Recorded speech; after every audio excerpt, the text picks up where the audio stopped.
Good morning. Day 2 তে আমরা সকাল সকাল বেরিয়ে পড়েছি। ভাবলাম নিজেরা পশুপতি টেম্পল দেখতে যাব।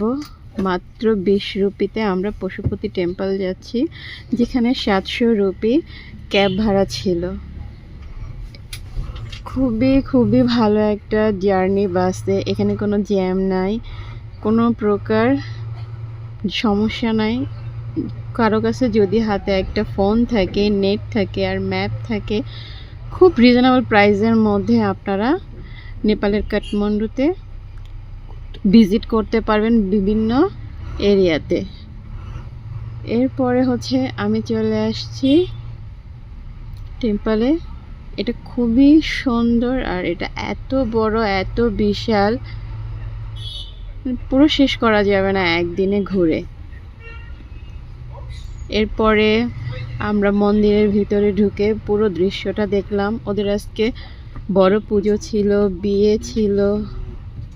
এখানে অনেক পশু পাখি রয়েছে, বানর থেকে শুরু করে প্রচুর পায়রা রয়েছে। এত সুন্দর সুন্দর পায়রা এখানে। এরপরে আশেপাশে ছোট ছোট কিছু শপিং মল আছে। এই টেম্পলে এসে আপনারা খুব সুন্দর, অদ্ভুত সুন্দর ফিল নিতে পারবেন। এই পায়রার সাথে ভিডিও করে ফটো তুলে অনেকেই করতেছে, যারাই আসতেছে। এরপরে অনেক খোঁজাখুঁজির পরে পায়ে হেঁটে 1 কিলোমিটার খাবার খুঁজে পেলাম গোশালাতে, খুবই রিজনেবল প্রাইসের মধ্যে, মাত্র 150 রুপি। এরপরে আমরা 30 রুপিতে চা খেয়ে নিলাম। কাঠমান্ডুতে প্রচুর এক্সপেন্সিভ খাবারের খরচ। আপনাকে পায়ে হেঁটে একটু দূরে গিয়ে কম খরচে খাবার খুঁজে বের করতে হবে। এরপর আমরা চলে গেলাম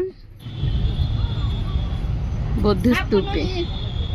এই বৌদ্ধস্তূপটি দেখতে অনেক সুন্দর। এখানে প্রচুর মানুষ আসতেছে। বিশেষ করে নেপালটা শুধুমাত্র পর্যটকদের উপরে, ট্যুরিস্টদের উপরে নির্ভর করে। প্রচুর ফরেনার এখানে আপনারা আসলে দেখতে পাবেন। এখানে বাংলাদেশি বা ইন্ডিয়ান বা পাকিস্তান কম, অস্ট্রেলিয়া, জার্মানি এসব দেশের মানুষ অনেক বেশি। এখানে আমরা সাইট সিন করার জন্য মাত্র 4 জায়গায় 5000 নেপালি টাকা আমাদের কাছে চেয়েছে। আর সেখানে আমরা মাত্র 250 টাকায় বাসে পায়ে হেঁটে পুরো সাইট সিনগুলো আমরা কভার করে নিলাম। এরপরে 6 কিলোমিটার হেঁটে খুঁজে আমরা খাবার পেলাম মাত্র 120 রুপিতে। আনলিমিটেড, আপনি যত খুশি তত খেতে পারেন। এখানে ডিম, ডাল, সবজি ভাজি ছিল, সালাদ ছিল। আর আমাদের পেজটিকে ফলো দিয়ে সাথে থাকবেন থার্ড ট্যুরের জন্য। আর আমাদের ট্যুরটি কেমন লাগলো অবশ্যই জানাবেন। যদি কেউ যেতে চান খুবই রিজনেবল প্রাইসের মধ্যে, আমরা সোলো ট্রাভেল থেকে শুরু করে ফ্যামিলি ট্রাভেল থেকে শুরু করে সব ধরনের ট্রাভেলের ব্যবস্থা করে দেব।